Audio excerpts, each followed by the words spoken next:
Class. हम chapter number 8 Arunima Sinha पढ़ रहे थे। इसमें एक इंटरव्यू है जो कि अरुणिमा सिन्हा एक यूपी की रहने वाली है जो विकलांग होते हुए भी उन्होंने माउंट एवरेस्ट में चढ़ाई की थी। तो इस चैप्टर में बताया कि उन्होंने अपने लक्ष्य को किस तरह से सिद्ध किया है और कौन कौन सी मुसीबतें उनके जीवन में आई और वो बच्चों के प्रति क्या भावनाएं रखती है और बच्चों से क्या अनुरोध करना चाहती हैं। तो स्टार्ट करते हैं इसका क्वेश्चन नंबर 6 जो कोरोडोवा ने उनसे पूछा है। कोरोडोवा, आपका आत्मविश्वास और साहस हमेशा आपके साथ रहा, तभी आपने इतनी सफलता हासिल की। अरुणिमा, लोगों को लगता है कि विकलांगता शारीरिक होती है, लेकिन मेरा मानना है कि विकलांगता शारीरिक नहीं मानसिक होती है। जो इंसान मानसिक रूप से विकलांग है वह जीवन में कुछ नहीं कर सकता, लेकिन जो मानसिक रूप से शक्तिशाली है उसे आगे बढ़ने से कोई भी नहीं रोक सकता। जिस लक्ष्य के पीछे संघर्ष होता है उसकी सफलता व जीत भी शानदार होती है। मैंने जितना संघर्ष किया, जीत व सफलता भी मुझे उतनी ही शानदार मिली। तो कोरोडोवा ने उनसे पूछा, क्या आपने हमेशा साहस और हिम्मत हमेशा साथ में रखा, इसीलिए आपने सफलता हासिल की? तो उन्होंने बोला कि अरुणिमा ने बोला कि जितनी विकलांगता जो होती है ना वो शारीरिक नहीं मानसिक ज़्यादा खतरनाक होती है, क्योंकि जिसका मन ही विकलांग होगा, दिमाग ही विकलांग होगा तो वो कभी आगे नहीं बढ़ पाएगा। लेकिन जो मानसिक रूप से शक्तिशाली होता है उसे आगे बढ़ने से कोई नहीं रोक सकता। लक्ष्य के पीछे कितना भी संघर्ष हो, जितना लक्ष्य के पीछे संघर्ष ज़्यादा होता है, मुसीबतें ज़्यादा आती है लक्ष्य पाने में, उतनी ही हमारी जीत क्या होती है, शानदार होती है। मैंने जितना संघर्ष किया अरुणिमा ने उतनी उसे सफलता अच्छी मिली। कोरोडोवा, हमें बच्चों से कहना चाहिए कि यदि कभी आत्मविश्वास डगमगाए तो कभी घबराए नहीं। अरुणिमा, बिल्कुल सही।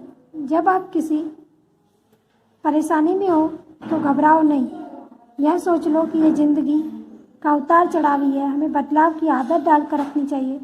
जिस तरह मौसम बदलता है उसी तरह जिंदगी में भी उतार चढ़ाव आते हैं। एक बार दुख आएगा तो एक बार सुख भी आएगा। दोनों परिस्थितियों के लिए तैयार रहना चाहिए। हमें किसी भी क्षेत्र में एक लक्ष्य बनाना चाहिए और अपनी लगन, मेहनत तथा आत्मविश्वास से उसे हासिल करने का प्रयास करना चाहिए। कोरोडोवा ने पूछा कि कोरोडोवा ने बोला क्या हमें बच्चों से कहना चाहिए कि आत्मविश्वास डगमगाए तो घबराए नहीं? तरुणा ने बोला बिल्कुल सही। अगर आप किसी भी परेशानी में हो तो घबराना नहीं चाहिए। ज़िंदगी में उतार चढ़ाव आते रहते हैं और बदलाव की आदत हमेशा रखनी चाहिए। अगर जिस तरह से मौसम बदलता है उसी तरह से ज़िंदगी में भी उतार चढ़ाव आते हैं। दुख आएगा तो सुख भी आएगा। दोनों परिस्थितियों के लिए हमें तैयार रहना चाहिए। किसी भी क्षेत्र में अपना लक्ष्य बनाओ, उसको लगन, मेहनत और आत्मविश्वास से हासिल करने की कोशिश करो। कोरोडोवा, इतनी सफलता हासिल करने के बाद भी अब आपने आगे के लिए क्या सोचा है? अरुणिमा, मैंने जो भी किया वह अपने आत्मविश्वास को बढ़ाने के लिए किया।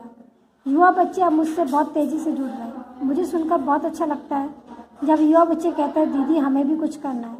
विश्व के 7 महाद्वीप हैं, उनमें से 5 सबमिट कर चुकी हूँ, जिनमें एशिया का माउंट एवरेस्ट, अफ्रीका का किलिमंजारो, यूरोप का एल्ब्रस, ऑस्ट्रेलिया का कोसिस्को, दक्षिण अमेरिका का एकांकुआ शामिल है। मैं 7 महाद्वीप सबमिट करना चाहती हूँ, बस आप सबका आशीर्वाद चाहिए। कोरोडोवा ने पूछा क्या सफलता हासिल करने के बाद अब आपने आगे क्या सोचा है? तो अरुणिमा ने बोला मैंने जो भी किया वो अपने आत्मविश्वास को बढ़ाने के लिए था। युवा बच्चे मुझसे बहुत तेज़ी से जुड़ रहे हैं, वो मुझे बहुत अच्छा लगता है जब वो बोलते हैं कि दीदी हमें भी कुछ करना है।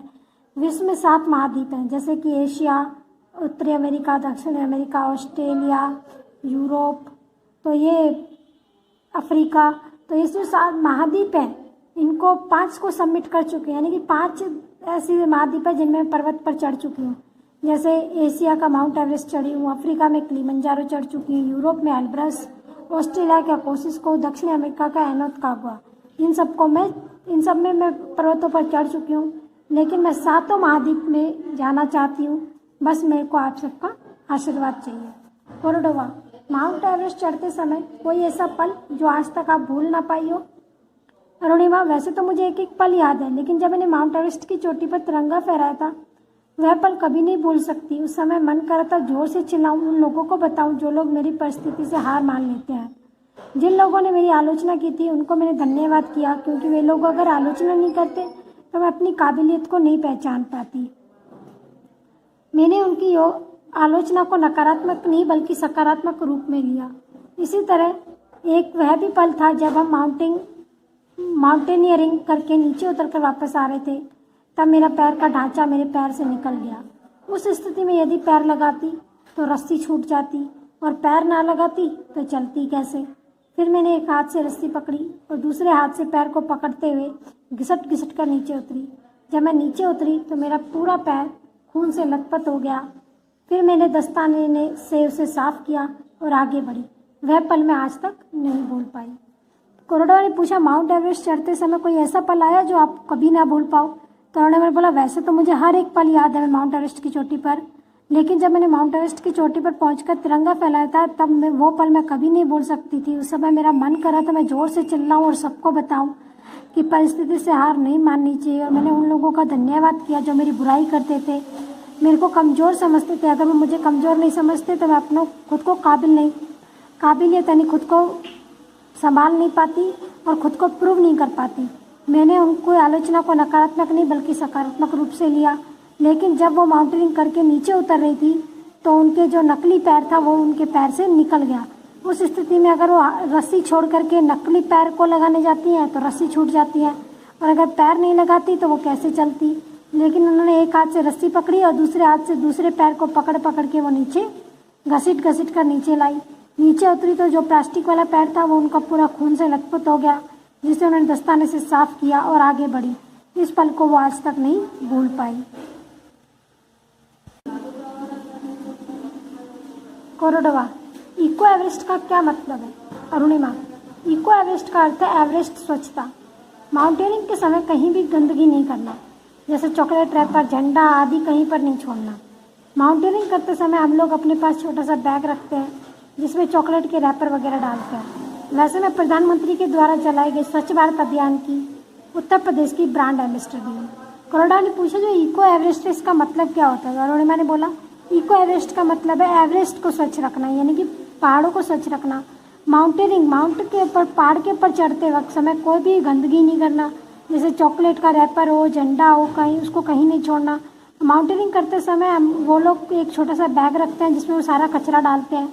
वैसे ही जो अरुणिमा है वो प्रधानमंत्री के द्वारा चलाए गए स्वच्छ भारत अभियान की उत्तर प्रदेश की ब्रांड एम्बेसडर है। कोरडवा, आपको सब चमत्कार के नाम से जानते हैं, ये नाम सुनकर आपको कैसा लगता है? अरुणिमा, भीड़ से निकलकर जब हम अपनी काबिलियत को दिखाते हैं तो लोग उसे चमत्कार का नाम दे देते हैं। वह आप पर है कि आप भीड़ में चलना चाहते हैं, भीड़ से अलग। अच्छा लगता है जब युवा बच्चे मुझे प्रेरणार्थक मानते हैं। कोरडा ने पूछा, सब लोग आपको चमत्कार के नाम से बुलाते हैं, आपको कैसा लगता है? अरुणिमा ने बोला, भीड़ से निकलकर जब हम अपनी काबिलियत को दिखाते हैं तो लोग हमें चमत्कार का नाम देते हैं। यह आप पर है कि आप भीड़ में चलना चाहते हैं, भीड़ से अलग।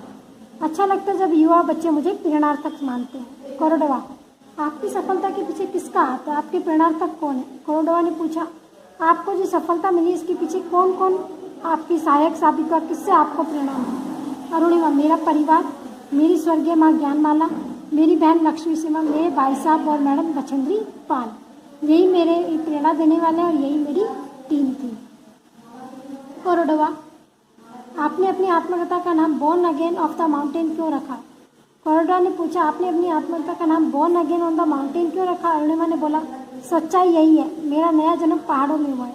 इन पहाड़ों ने मुझे ज़िंदगी दी, इसके कारण ही मेरी पहचान बनी। इन्होंने ही मेरे आत्मविश्वास को बढ़ाया, इसलिए मैंने अपनी आत्मकथा का नाम born again on the mountain रखा। कोरडवा ने बोला कि आपने अपनी उसका आत्मकथा का नाम बोर्न ऑन द माउंटेन क्यों रखा? अरुणिमा ने बोला, मेरा नया जन्म पहाड़ों में ही हुआ है, पहाड़ों ने मुझे ज़िंदगी दी है और इसी से मुझे पहचान मिली है। इन्होंने मेरे आत्मविश्वास को बढ़ाया, इसीलिए मैंने ये नाम रखा। कोरडवा, आज के बच्चों को आप क्या संदेश देना चाहेंगे? अरुणिमा, आज बच्चे 10 लक्ष्य देखते हैं, एकदम से कोई भी लक्ष्य चुनकर कह देते हैं हमें यह बनना है, और लक्ष्य प्राप्ति ना होने पर सोचते हैं हम अपने लक्ष्य तक नहीं पहुंच पाए। मैं सोचती हूँ उनके पास कोई लक्ष्य ही नहीं था।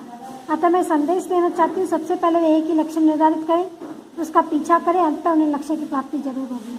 कोरोडा ने बोला कि आज के बच्चों को आप क्या संदेश देना चाहती थे? अरुणिमा ने बोला, आज के बच्चे 10 लक्ष्य देखते हैं, उनमें से कोई भी लक्ष्य चुनकर कह देते हैं हमें यह बनना है, फिर जब उस चीज़ जगह पर नहीं पहुंच पाते या तो फिर उनको प्राप्ति करने की सोचते हैं और वहाँ पर पहुंच नहीं पाते हैं।